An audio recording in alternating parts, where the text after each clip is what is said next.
How's that? Okay. We are live, ladies and gentlemen. We are officially live. I'm telling you today, I have worked out I don't know why it's so zoomed in now. I have worked out the audio issues officially. I tested it again, figured it out. Um, we should be working. I'm actually going to test the audio right now on my live to see what happens.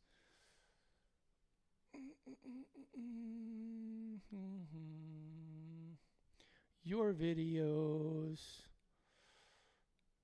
live. We're live. Let's see. And I never added the right thumbnail. Might as well do that now. Yes. Good stuff. Liquor Lab. Bada bing, bada boom. Saving. Let's go to the stream. Let's back it up. Let's see if we can watch it. No. Watch it here. Hello? Yes. Live. Okay, perfect. That's good. We're live. We're actually going to keep that up. All right. So, welcome to episode 11 of Liquor Labs, The Breakdown. Got the merch in. It's okay. It's worth $29 like I've advertised it for. A lot of stuff going on. Thanksgiving Eve. Let's talk about Thanksgiving Eve. Everybody on Long Island knows about Thanksgiving Eve. Jesus Christ. Need I say more? We would end up in Huntington at like 7, 6. Wouldn't get home till 3. We'd be at someone's house. I don't know. I don't want to mention any names, get anyone in trouble, but we'd be at someone's house. We'd be here. We'd be there. It would be nuts. It would just be a complete, complete craziness. Oh, I hope I didn't lose my video here. I hope I didn't. And I think I did. Nope, I didn't. Okay. So, as I said, as always, I'm still working it out. Thanksgiving Eve on Long Island, craziness.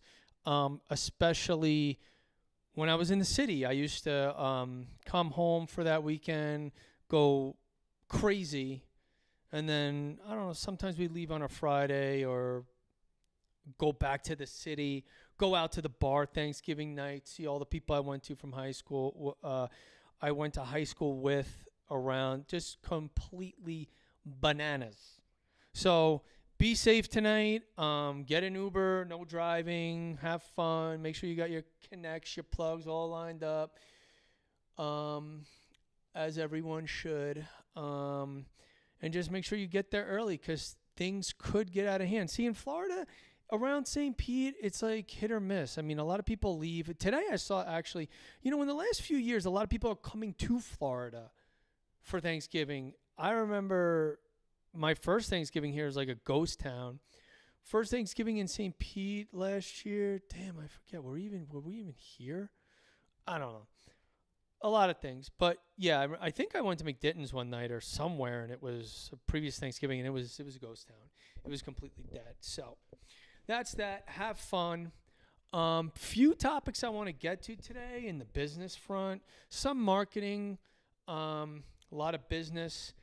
Is I see all these reports about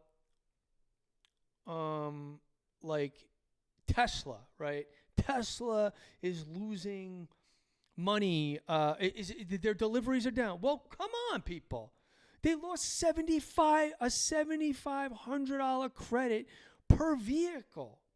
That is insane. Of course, no one's going to the sales are going to be down. It's almost like it's a surprise. And the environment we live in as far as economic news and everything is so instant gratification. It's just like, it's like everything is set in a bubble, right? Everything is set in a bubble. So we all know with this tax credit going away, I think it was September 1st or September 30th, that the sales were going to suffer. They put out these new cars. Like, we could even pull these up. Let's go to Tesla.com.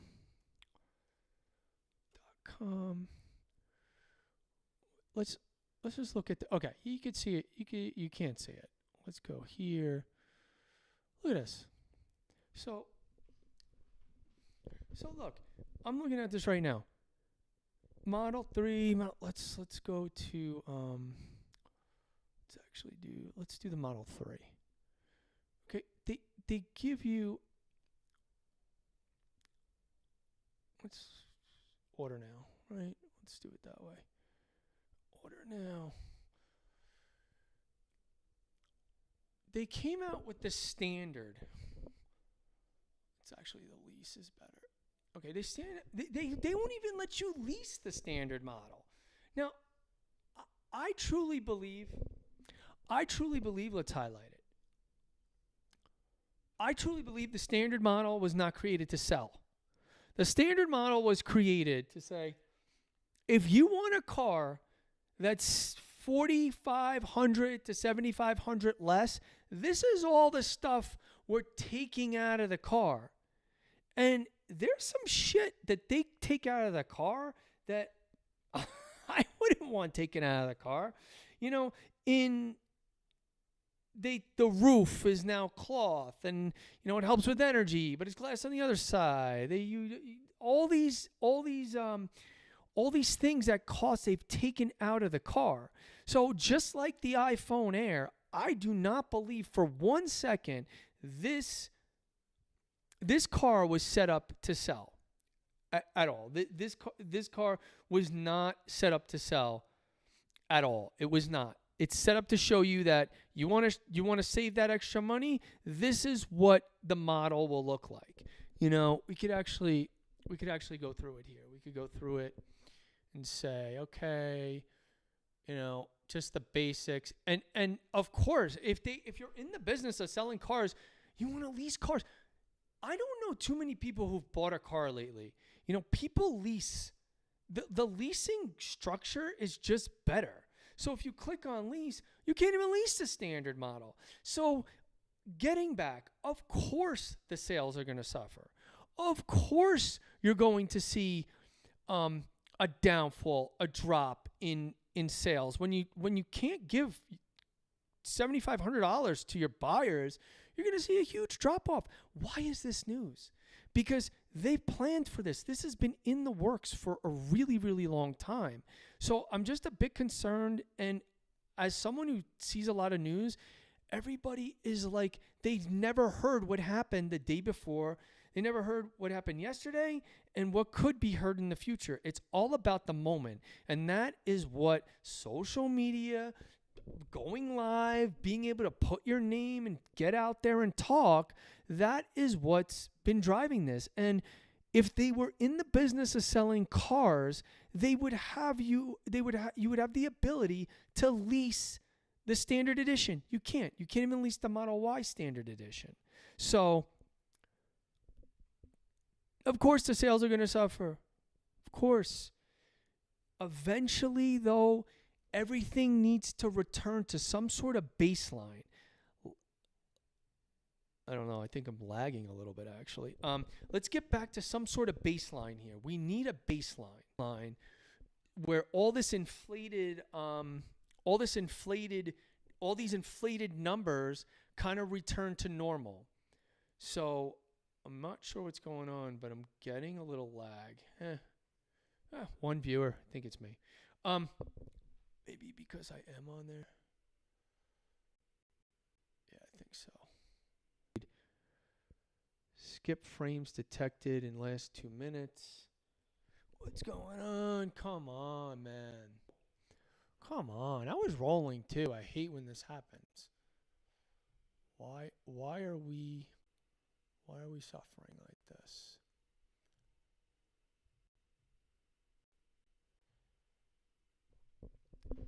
Oh, I think we're better. No. I don't know what's going on.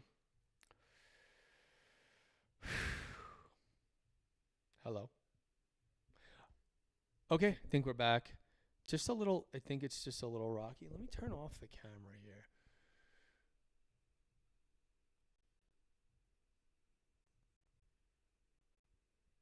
Go back to me. Okay, no, a little laggy. All right, nothing like having momentum and then having it all wrecked because I don't know. Can't win. I figured out the audio and now I'm having lagging issues. I've never had lagging issues. All right, so let's see what we're working with here. I think we're fixed right now. So like I said, getting back, Tesla. I don't know why everyone's acting like this is new news. Here is the sales decline for the first quarter of 2025. I don't know, just not. They're still delivering vehicles. I mean, a lot of these. The bottom line is Tesla's got to reset to a baseline where they can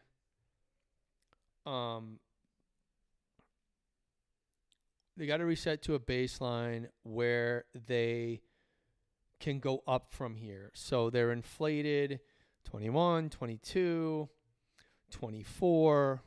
Just got to chill out. We got to say, hey, they lost this money and that's it. That's enough of it. That's enough of Tesla. But that's what's in the news today about their sales numbers. Frankly, let's all chill. Can we chill with Tesla? Chill. Still a real reliable ride. I love it. I have one. This is my third Tesla. So we all need to chill. Let's move on. All right, so there's something I wanted to play for everyone that I haven't got a chance to, and it's about time I put it up there. So this is an overview by this guy Rogers on TikTok. He is. The rise and fall of You can't even hear that. The rise and fall of. Okay. So go to browser. Here we are. Let's just make sure I'm actually going to go to this live. Hold on. So I don't trust it. Can't trust it.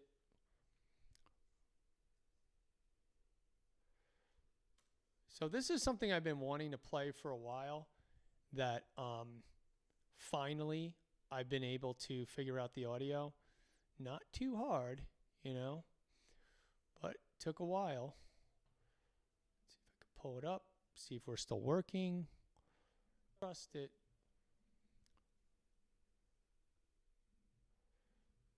I think that's just the feedback. Okay, we're pretty much in line. Okay, so let's see. Let's see if it actually worked over here. Hold on.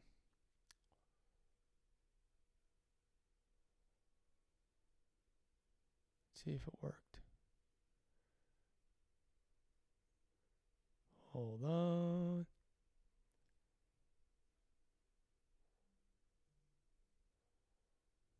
All right. We're gonna go forward with it. We're just gonna go. Hopefully it works, right? Hopefully it works. All right. Here it is. Without further ado, this guy, he worked for Nike, Jordan Rogers, really good. I've been wanting to play this for everyone, and I can't seem to get it to work, and I think I got it. So without further ado, hopefully this works. If it doesn't, I don't know what the hell to tell you. I'm kind of screwed here. But let's see if it works. It seems like it's on. Let me just make sure on my soundboard. Screen capture, monitor and output. Bada bing, bada boom. We're good to go. Take it away. Of Under Armour is a fascinating case study. Let's examine what led to their downfall. But first, let's look at a few of the things they did great. They won with kids. They focused on the middle of the country, not LA and New York. And they won in apparel based in performance sport. They also had some of the best sports marketing signings we have ever seen. Steph Curry, Cam Newton, Jordan Spieth, and others. But in 2016, their CEO, Kevin Plank, endorsed President Trump, saying he would be an asset to this country because he was business-minded. And regardless of where you fall in the political spectrum, If your biggest endorsers like Steph Curry and The Rock publicly come out in a statement and have a disagreement with you in the public eye, things are not going to go well for your brand. Second is, while they nailed performance apparel, they never figured out how to get footwear and sportswear. Footwear is the foundation of Nike and Adidas's business, and sportswear is something that they do really well, meaning the products that you wear off the field that are really more cool and fashion oriented. They put a footwear headquarters in Portland, Oregon, in Nike's backyard, and they still have never been able to figure out, even by pulling a lot of that talent. They also started the UA Sportswear several years ago and never were able to penetrate the fashion market despite doing collaborations with people like A$AP Rocky. Most recently, they appointed John Varvatos as the head of that sportswear division, and I don't know what kid in today's cool culture is looking at John Varvatos as their fashion icon, but maybe I'm missing something. Lastly, they made a couple of really costly and faulty acquisitions, both on the sports marketing front and tech. They acquired about $500 million worth of Map My Run and Map My Fitness companies and never really figured out the digital tech initiative that they were trying to capitalize upon. They also signed a UCLA, the highest college contract to date at $250 million, and had to pull out of that in 2020 in the pandemic. They also signed a big deal with the MLB and had to pull out of that contract as well. So when you fracture relationships with your brand ambassador, you fracture relationships with large colleges and leagues, things are going to go awry. I hope that Under Armour is able to get it back. The sportswear landscape is better when there's lots of competition, but as we're seeing, there are a lot of small fish coming into this pond, chewing up market share from a lot of different directions. What do you think has led to their downfall? All right. Thank you, Jordan. Great page if you want to follow more. He has a really good page. Let's see if there's anyone. Steph Curry sightings. I don't agree. Now, listen, I don't agree with everything Jordan talks about. I think that he gets way too excited about some stuff. I think that he actually, in one video, he talks about Patrick Mahomes and Adidas. Again, with the Under Armour and Steph Curry, I never heard of anyone going to the store and saying, hook me up with them Mahomes joints. Never. First of all, it's a cleat. He doesn't have any lifestyle stuff. He could sponsor all the things he wants, but you could get all the athletes you want. You have to sell product. You got to sell product. That's the bottom line. So he's excited about Mahomes and Mahomes brand and Adidas and golf. It's just not. Will it move product? And I don't think it will. So I disagree with him on a lot of stuff. So that's one thing with Under Armour I wanted to play. Thank you, Jordan. I can't believe he only has 62,000 followers. Seems like a pretty good source. The next thing we're going to play, actually, is, I don't know if anyone knows this, but there is a huge lawsuit going on in NASCAR right now. And it's antitrust monopoly tactics and taken by NASCAR. And if you hear some of the things, it's pretty egregious. And the person who went to bat against NASCAR is none other than Michael Jordan himself. He owns 2311 Racing, one of the teams, and he is outraged by the rules and regulations, what NASCAR owns as far as the races, the tracks. Basically, it's a closed system. I have a whole video I'm going to play for you about this. It'll be really enlightening if you don't know anything about this issue. Let me pull it up. There it is. See what happens. Drama in NASCAR, the kind less fitting of SportsCenter and more likely to be found on court TV. Two race teams are suing NASCAR. You hear a lot in the media these days of like, this could be the biggest thing ever. But like really, truly for NASCAR, this is one of the biggest stories in NASCAR history if this goes to trial. and the outcome could change the sport forever. Jeff Gluck of the Athletic knows of what he speaks. He has covered NASCAR for about 20 years. We called on him to help explain what has become a really complicated story. It involves not just the biggest names in NASCAR, but one of the biggest names in all of sports. On one side, you have the France family. Jim France is the chairman of NASCAR. He is the son of Bill France Sr., the founder of NASCAR. On the other side, you have Front Row Motorsports and 23XI Racing, a team co-owned by Michael Jordan and future Hall of Fame driver Denny Hamlin. Those teams are accusing NASCAR of being a monopoly. Well, today the parties involved were all at the federal courthouse in Uptown. The judge urging them to work it out and avoid going to trial. The judge has said, look, there's a lot of options available to me. If I find that this is an illegal monopoly and I need to break NASCAR up, essentially, you don't know what I could do. I could do much more than the teams are asking for. So the sport could look completely differently. They could make NASCAR sell all the tracks or have to have an independent officiating body or something. I mean, the whole thing could look completely different than we know it today. Let's walk this back just for a second. So you got two teams, right? 23XI, that's Michael Jordan's co-owned team. You got Front Row involved in this lawsuit. So what are they alleging? What do they want? Why do they want it? So they're saying that NASCAR, listen, they've stifled competition from their view. They control all the racetracks, and they've made sure that if you have a NASCAR race at one of those racetracks, you can't have another event, they say.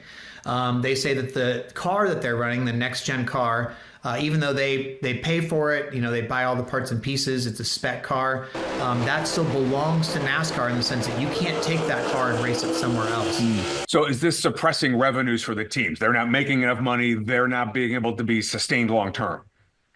So NASCAR is giving the teams more in this current media deal than they have before, but there's certainly an argument from the teams that say you're not sharing enough. I think the biggest part of it for the teams is there's a system in NASCAR called the charter system. These are basically the same as franchises, right? Like if you buy an NBA team, you own the NBA team. But in NASCAR, it's only a 7-year term. So you could lose that. The charters are worth right now about $40 to $50 million each in NASCAR. Yeah.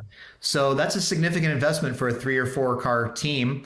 And in fact, there's a lot of outside investors who want to buy charters and make them even more valuable. But there's a hesitation of like, okay, wait a minute, you could take these away from us. Now, an NBA owner, he doesn't have to worry about losing his franchise, even if he runs poorly or whatever. Mm-hmm. So what do we have right now in NASCAR? Maybe 15 teams, 20 teams, something like that? All right. So that's that.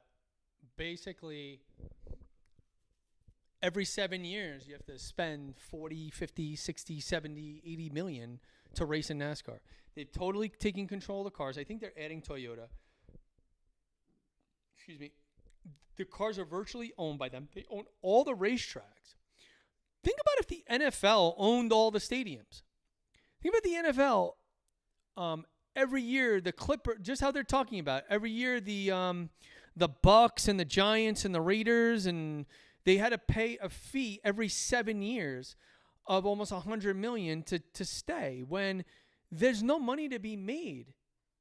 People in business want to make money. I said it in my previous live or my previous episode.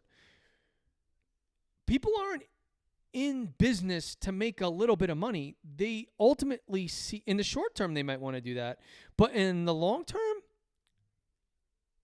a little bit here, a little bit there is not why people go into business. They go in to make money. They go in to make money. So interesting here. Basically, long story short, the judge is telling them, NASCAR, clean it up. Settle this out of court.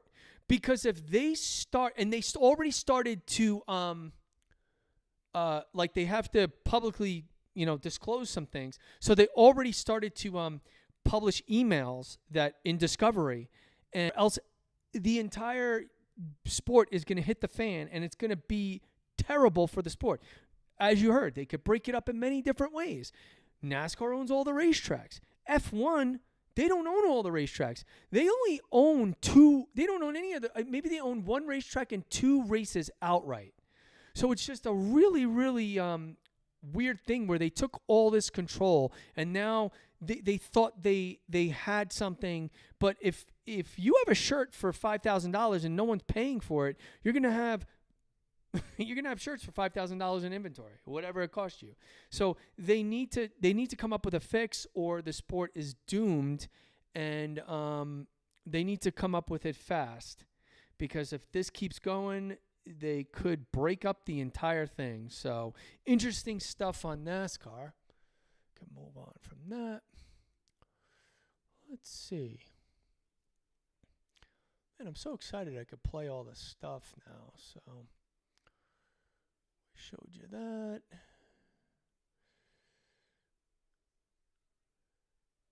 I don't need to look at that anymore. What was something? Let's go to me.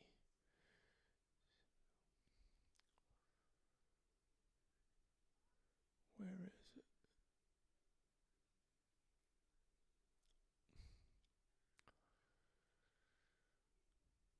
Oh, I don't see too much else.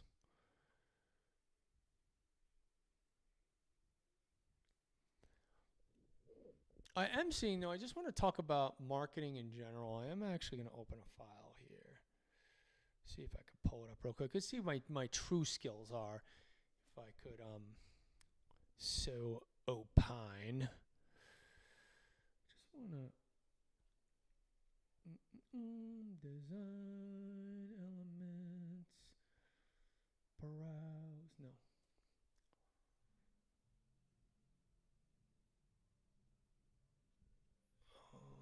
Shit, I'm not moving fast enough, obviously. Let's just go file, create new design. Let's just go Instagram post. All right. This is the bonus. I know I got a lot of traction as far as marketing goes with, fixed in 5 minutes. And I just want to go through, like, I think I need to add a source here. Let me just add a source. Share a specific window. Select an option. Canva. Okay. Everybody knows I'm 100% against Canva. I don't like Canva. I think it gives people... To me, Canva just gives people who have no creative ability or no design ability, they give them a platform. Whatever. If you want to learn the basics, just use... It's very small. There we go. Oh, there we go. Okay, perfect. Okay, so this is an Instagram post right here. Just as far as, I'm going to do this with one hand too. Could actually reduce the size of this. Perfect. So much better. Okay, I don't need to scoot around anymore. Could actually make this even bigger. Yay, make it bigger. Cool. So this is the part of the live. You have your Instagram post, right? You have your Instagram post. You need to, you have literally 2 seconds. You have 2 seconds to get someone's attention. 2 seconds. I mean, there's no time, really. There's no time. So you need to, and you know what's interesting? If you look at the template, see what people, I might not like this so much, but if you look at these templates here, I'm going to try to get in the frame here. Let me just reduce the size.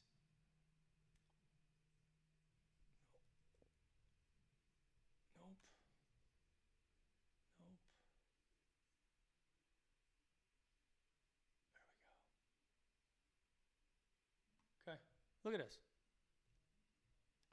Look at all these templates they give you.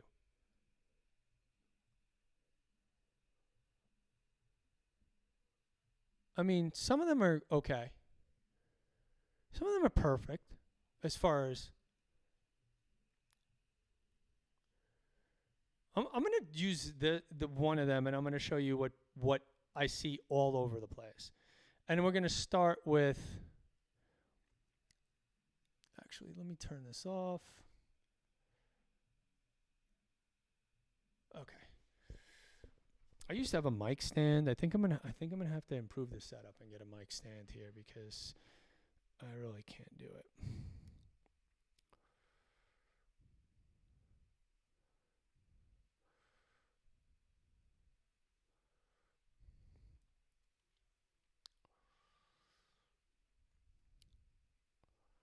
Like that one.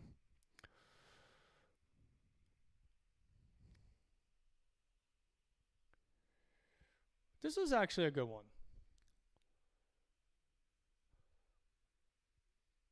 I'm just going to add the page here.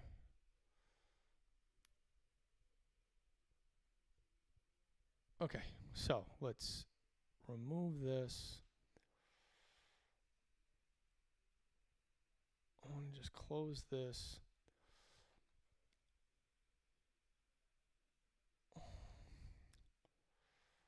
So when we're marketing to people on social and in other platforms,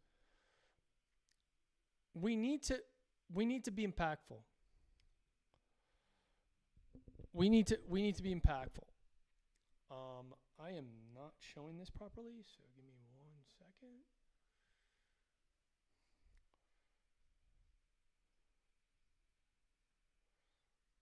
Beautiful.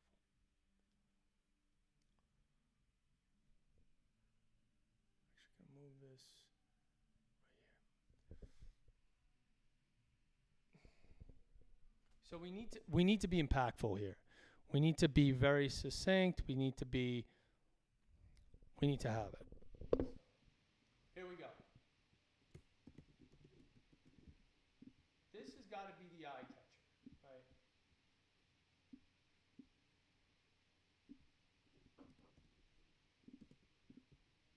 I don't care how it's set up. It could be like this.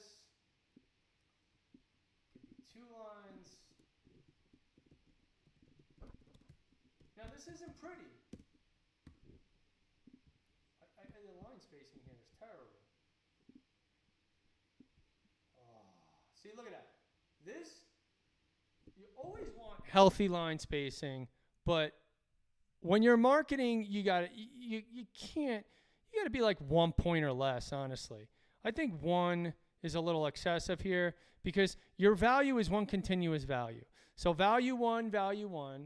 Now, this is super important because when someone scans something, you want them to see it right away. You don't want them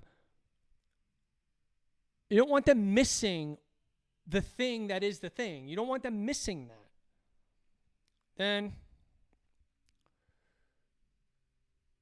maybe one of these. Maybe 2 lines of these at the most. Right? And then you go elements. You just go button.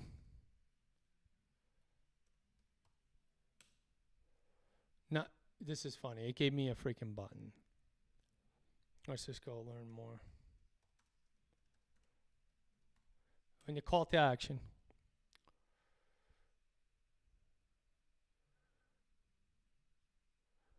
I mean, these are prefab. I don't like them because you'll see the same ones everywhere. But then you could take a shape, rectangle.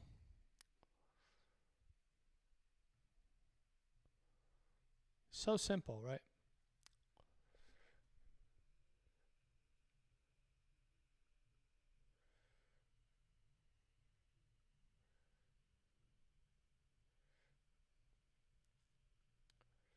So my recommendation here is when you're using certain buttons, right? I prefer to have it like this. I mean, I'm a motion person. I want motion. So I want the user going. I'm going to take this down for a second. Okay. I want the user going in one direction. I want them going this way. Really. I want them going in a motion. I want them going left to right constantly. So I want them moving in that direction to learn more. So there's other ways you could do this. I don't know. And could you independently do I think what you could do is this, right? Excuse me. We could turn this into, no rounding. We could insert an element that is a shape, and I want a triangle.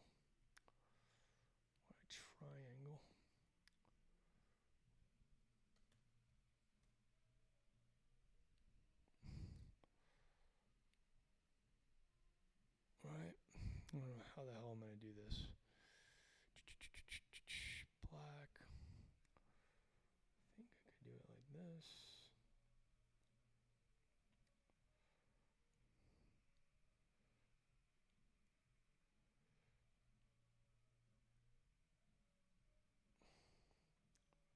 Oh, that's what I want to do. Okay. I'm going to figure it out right now. Come right there.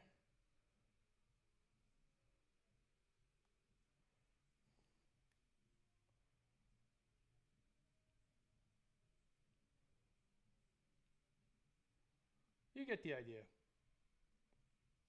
It's not perfect.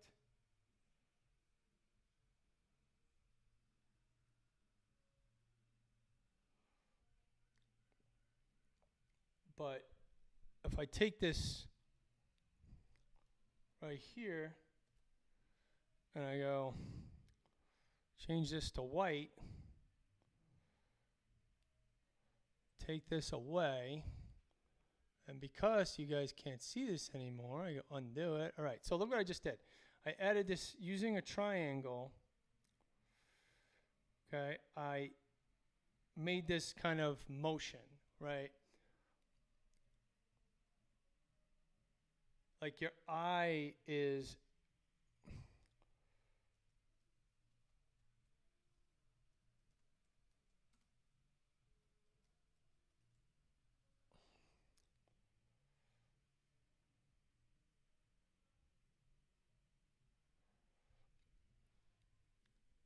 you could have it that way. There's a lot of ways you could do it. There's a lot of possibilities. You could just have it a plain button. You could do a lot of things. But see, there's my hack. Hold on. Here.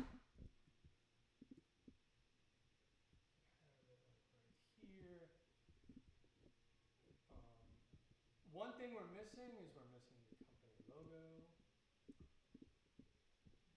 Here.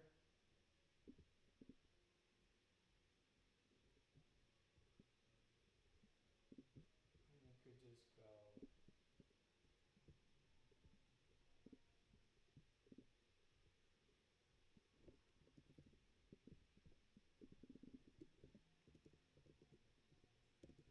Right here.